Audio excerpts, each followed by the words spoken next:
All right, let's do a quick one on forearm. My disclaimer with forearm is that I actually think it's significantly easier when we do it in lab, but I'll at least give you my overview of how I arrange some of the things, how I find some of the structures, and kind of my important testable nuggets that I want us to take home.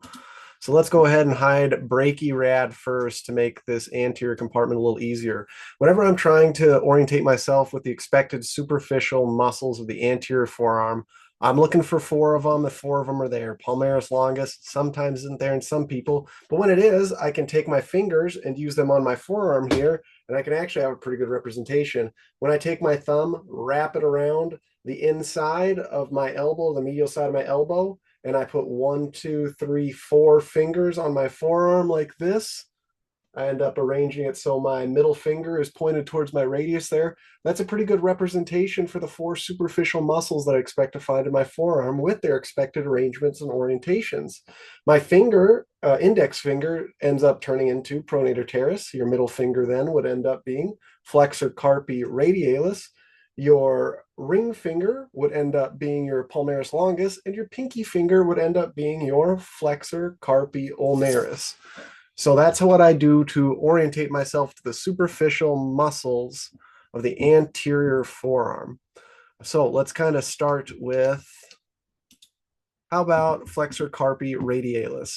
So to isolate this muscle and show it real quick, most of our flexors on the anterior side of the forearm are going to start on the medial aspect. We can feel that when we activate our forearm, or excuse me, when we go through wrist flexion, I can feel more of my muscles activated on the medial side. Whereas when I do wrist extension, I can feel more of my muscles activating on the lateral side, which will have some clinical significance when we get into the wards. But going back into flexor carpi radialis, it is going to start on the medial epicondyle, and it is going to attach where? It's going to attach on the radial side with carpal bones. So flexor carpi radialis. When we go through and we hammer all of those individual portions out, the names make sense. Specifically, it's going to be down there at the base of the second and third. But when we go through flexor carpi radialis, it is in the flexor compartment, the anterior compartment. It is going to the carpal bones, and it is on the radial side. All of those things check out. So in labs, sometimes pick one, get a muscle in your hand, follow the tendon belly up. We can figure out what it is by where it's going to. It's going to have a naming scheme based on what compartment is it in and where is it going. I initially skipped pronator teres. This one I view a little bit differently. I'll kind of show why here. It's because whereas these other muscles are spanning all the way down to the wrist, pronator teres does not. A muscle has to cross a joint to have an action about the joint. Pronator teres doesn't cross the wrist, therefore it doesn't have wrist flexion or extension going on for it. However, the radius rolls, and so when some of these muscles go over there and they attach onto the radius, when they shorten, they can help us do some of these motions. So what this one ends up doing, our pronator teres is going to roll the radius into pronation. It's going to roll the radius into pronation. So sometimes I see people that are looking, they're like, where do I find pronator teres? I always find flexor carpi radialis, and we just look for the muscle that looks more radial or more lateral to it. It's not going to span across the wrist joint. It's going to kind of give up about halfway down the radius. So we have two out of the way. I have pronator teres done, and I have flexor carpi radialis. Well, what about this one here? Palmaris longus. Some people have it, some people don't. They kind of tell you in lab to talk about, you do a little pinching thing like that. Sometimes we can see that little cord-like tendon there, and that's going to be palmaris longus. Although it does cross the wrist joint, it doesn't go up to the fingers like some of the other flexors do. So where it can participate in some weak flexion of the hand about the carpal bones, it's not spanning to the length of the distal phalanges. So palmaris longus, it is an important reference point specifically between flexor carpi radialis and palmaris longus. That's where we expect the landmark for median nerve to be at. So when we're trying to do things like, let's say, a median nerve injection, we'd kind of go at like the proximal crease of the proximal to the crease of the wrist in between those two tendons. So that's where we'd expect to find it. So that's another good one in lab. Palmaris longus, it's going to be kind of in between flexor carpi radialis and flexor carpi ulnaris. And we might see the median nerve path near it as well. It's something that not every cadaver has, but some of them will. So let's go ahead and hide that one now. And then our last one is going to be flexor carpi ulnaris. So just as we have a flexor that's going to the carpal bones on the radial side, we have a flexor that's going to the carpal bones on the ulnar side. Muscle attachments are hard sometimes. I think this one is important because really nothing else attaches on this side on radiographs. So when we look at where is it starting out? Well, it's starting off kind of on that common flexor surface that all the other major flexors that we talked about are, which is going to be near this medial epicondyle over there. However, where is it going to terminate? It's going to end up going down here to pisiform around hooka hamate over there. So really on a radiograph, if we're looking for the termination of a muscle that is on the ulnar side, there's not a lot else it can be. Specifically to note, most things in the anterior forearm are innervated by the median nerve. Flexor carpi ulnaris is not, along with a portion of flexor digitorum profundus. So we say that the ulnar nerve is the 1.5 nerve in the forearm. Well, the 1.5 comes from one, flexor carpi ulnaris, and half of flexor digitorum profundus, specifically the fingers that are on the ulnar side. So that one's worth knowing and isolating because it has a nerve that's different than other muscles for innervation. Almost everything else is median nerve. Flexor carpi ulnaris is ulnar nerve, so we should probably know how to find that. So what else are we kind of responsible for after we get rid of pronator teres, flexor carpi radialis, palmaris longus, and flexor carpi ulnaris? Well, I need some things to go to the fingers, and I need some things to go to the thumb. So what are we left with here? Well, what about this flat muscle here? Let's go ahead and look at it. So I have a muscle, flexor digitorum superficialis. It looks like it's going all the way down to digits 2, 3, 4, and 5. It looks like, it's not the most superficial or anterior muscle, but it's not the deepest one either. What is important about this? Well, what's important about it is it has kind of a funky arrangement. This muscle is more superficial than its deeper counterpart, which we'll talk about. However, the deeper one goes farther, and that seems backwards. But why? So when we look at flexor digitorum superficialis, what we can actually see is it goes up to fingers 2, 3, 4, and 5, and the tendon ends up bifurcating once we get past this proximal, or kind of at the level of the proximal interphalangeal joint. So we kind of insert at this middle phalanx over here. That means that this tendon, this muscle, does not cross the most distal joint, so it does not have a motion about that joint, but it sure does at this one. So when we talk about the difference between them, profundus, it goes all the way to the very end. Superficialis does not. One of them is a better scratcher, and I'd like to say that scratching occurs at our proximal interphalangeal joint, whereas pinching occurs more at our distal interphalangeal joint. So what mnemonic do I use to keep these two squared away? Well, I like to say that our superficialis scratches and our profundus pinches, because pinching involves movement across the distal interphalangeal joint, whereas scratching involves motion about the proximal interphalangeal joint. So that's how I keep them square. Superficialis splits and scratches.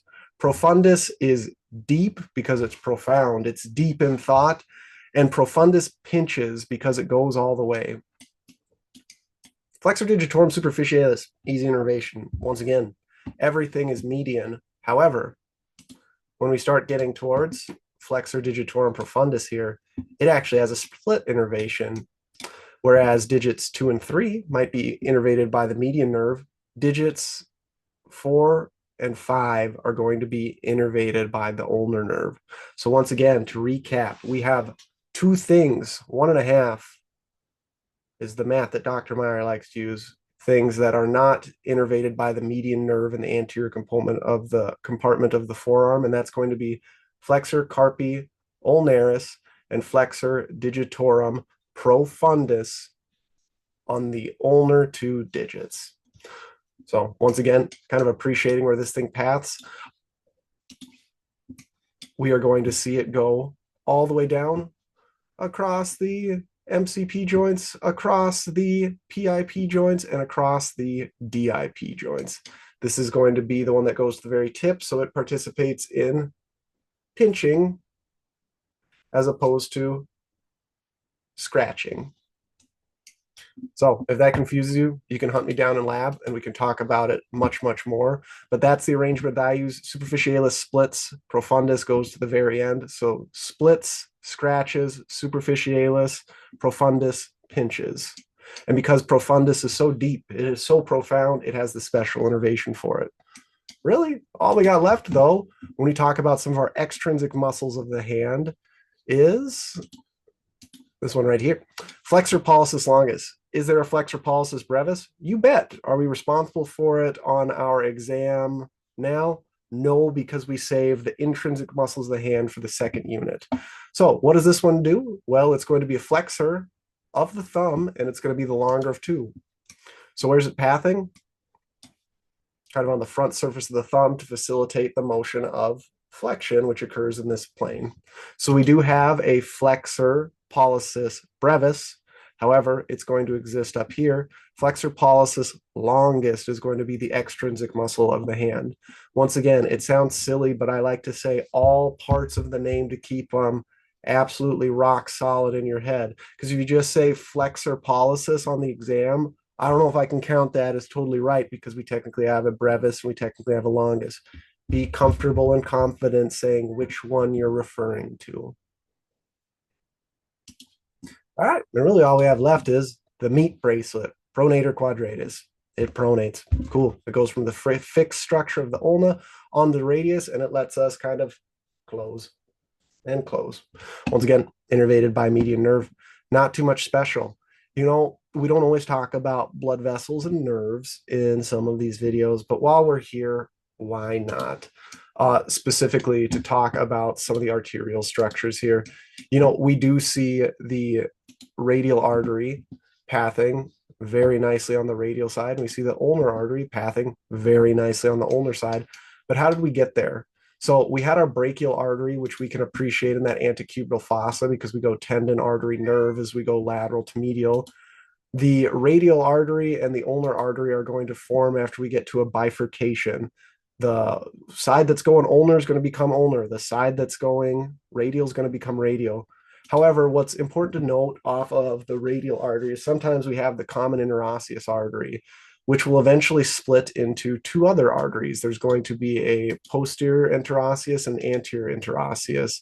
So the common is going to feed into the two branches that split our interosseous membranes that kind of split the difference between what's going to be anterior or flexor compartment and posterior compartment or extensor compartment. Those are worth appreciating, that common interosseous artery that'll eventually feed into something anterior and something posterior.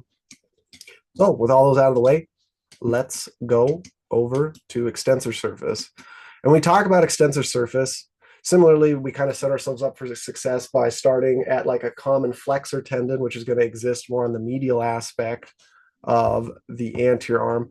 On the lateral aspect of the posterior arm is where we are going to see our common extensor tendon, which is actually going to be this structure right here. However, before we get to the common extensor tendon and the portions of it, I want to tackle these three kind of as a group of three almost because they make sense in arrangement to me. And that's going to be brachyrad, that's going to be extensor carpi radialis longus, and extensor carpi radialis brevis. So they kind of do a little bit of a high to low arrangement. So they kind of look very close together and can be confused for each other when we're in lab. So what's the difference between them? Well, we talked about brachyrad a little bit already in the arm video, but where is it attaching on? All right, it's going kind of lateral, supracondylar humerus to its finishing on the lateral distal aspect of the radius there. It has a pretty big muscle belly, but beneath it, we're going to see the extensor carpi radialis longus and its paired muscle, the extensor carpi radialis brevis. We'll go ahead and hide this so we can spend more to talk about these two. Well, I usually say, how do we tell these things apart in lab? Well, one of the ways is sometimes with the longest and the breadest portion of it. This one has a longer white or tendinous structure. This one's going to have a shorter white tendinous structure. So longest, we expect to have the longer tendon. What's another way that we can justify a difference between the two? Well, extensor carpi radialis longus is not a part of the common extensor tendon. So when I look for a muscle belly that looks like it's congruent with extensor digitorum and extensor carpi ulnaris, I'm usually expecting extensor carpi radialis brevis to be the muscle belly that's pathing with that collection of other muscle bellies, whereas extensor carpi radialis longus is kind of pathing a little bit more superiorly, and it's not as congruent with those other muscle bundles. It also has a more superior or proximal attachment towards it. In regards to where they both terminate, largely pretty close to the same area there. So inserts on dorsal base of second metacarpal, and then also dorsal base of third. So if it's very cleanly dissected, we can technically say, well, they attach to slightly different places, but second versus third, fairly close. I think the easiest way of telling the two of them apart is one on the origin, two on the tendon length, and then three, does it belong to the common extensor tendon grouping or not? And then if it's very cleanly dissected, certainly we can go down to its insertion points of second versus third. However, that would require a pretty robust and clean dissection. So those are all out of the way. You might be like, whoa, why haven't we been talking about innervation? That's because it's easy on the backside. Everything's innervated by the same thing. For my purposes, I don't go in and distinguish between the differences of deep branch of radial versus not. That's up to you and your anatomist or your test writers to figure out how much of radial or how deep they want you to know for sub branches or portions of radial. So let's go and hide these and hide these. Well, what else do we got going on over here? So we have this muscle over here, and that's going to be the supinator. So what does the supinate do? Whereas we had all those muscles in the anterior compartment that pronated for us, this muscle allows us to supinate. So, or we can hold soup in our hands this way. So it's going to go kind of lateral epicondyle, and it's going to wrap as it kind of pass laterally and anteriorly. It's going to insert on the radius. So our line of pull is going to cause it. So we can open up the hand like this. So some of our supinators, I have portions of my bicep, which can supinate, and I also have my supinator, which can supinate. It is also going to be innervated back here by portions of radial.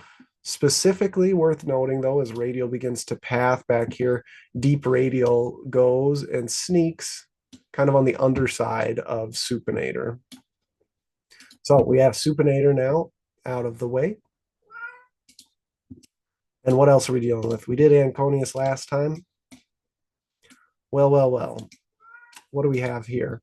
I have an extensor that looks like it's going to all the digits. In the front where we had flexor, digitorum, and we had to distinguish whether there was a superficialis or profundus, there's only one in the back. So it's just going to be extensor digitorum. Not a whole lot with this one. It facilitates the extension of our digits here in 2, 3, 4, and 5. It has a superficial muscle belly that's also a part of that common extensor tendon. Additionally, we have our extensor carpi ulnaris, which is going to be on the extensor compartment. It is going to be on the ulnar side. And what's it going to be attaching to? Carpals. So it's going to be the medial aspect of the base of the fifth metacarpal bone. So once again, when we talked about muscles that attach on the ulnar side here, in the anterior compartment, there's flexor carpi ulnaris attaching there. In the extensor compartment, there's extensor carpi ulnaris attaching base of fifth. But what else do we have here? Our last little special one, extensor digiti minimi. So it's going to be an extensor to the small digit. So it's going to be pathing with these other muscle bellies, and it's going to leave us with another tendon out there that goes to the fifth digit. And lastly, I got a couple other things here. we have extensor indices. So whereas we have a tendon that's a part of extensor digitorum that's going to go to our index or our second finger there, extensor indices is going to be another tendinous structure that we can see pathing towards the posterior aspect or the extensor side of the second digit. How do I tell the difference between extensor indices and extensor digitorum? I follow the tendons up to the muscle belly. Hypothetically, this muscle should be deeper, or the tendon belly should be sitting deeper than the extensor digitorum tendon belly. However, when we track this muscle up, this muscle does not originate in the common extensor tendon. In fact, it actually starts pretty late down the arm. So as we can see right here, man, this muscle is starting almost distal third on the ulna there.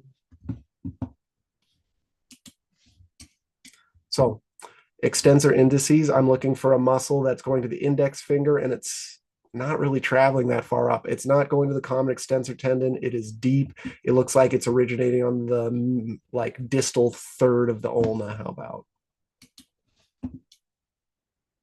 All right. And then really there's only three more, but these three are really important. But I like to group them together. So you're going to have to listen to this silly rant about my mnemonic of how I always remember them.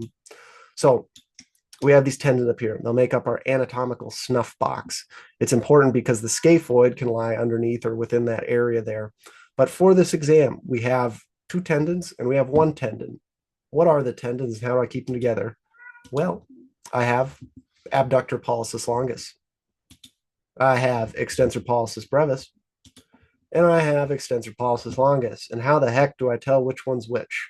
Well, I group them together by using the three-letter abbreviation for them. And if I do the three-letter abbreviation of the group of two, the letters in order are A, P, L, E, P, B. We're almost one letter away from being apple and peanut butter. And what a better snack. Apple and peanut butter go together. So that's going to be our tendinous grouping here. So abductor pollicis longus and extensor pollicis brevis, I have my APL and I have my EPB. Apple and peanut butter go together.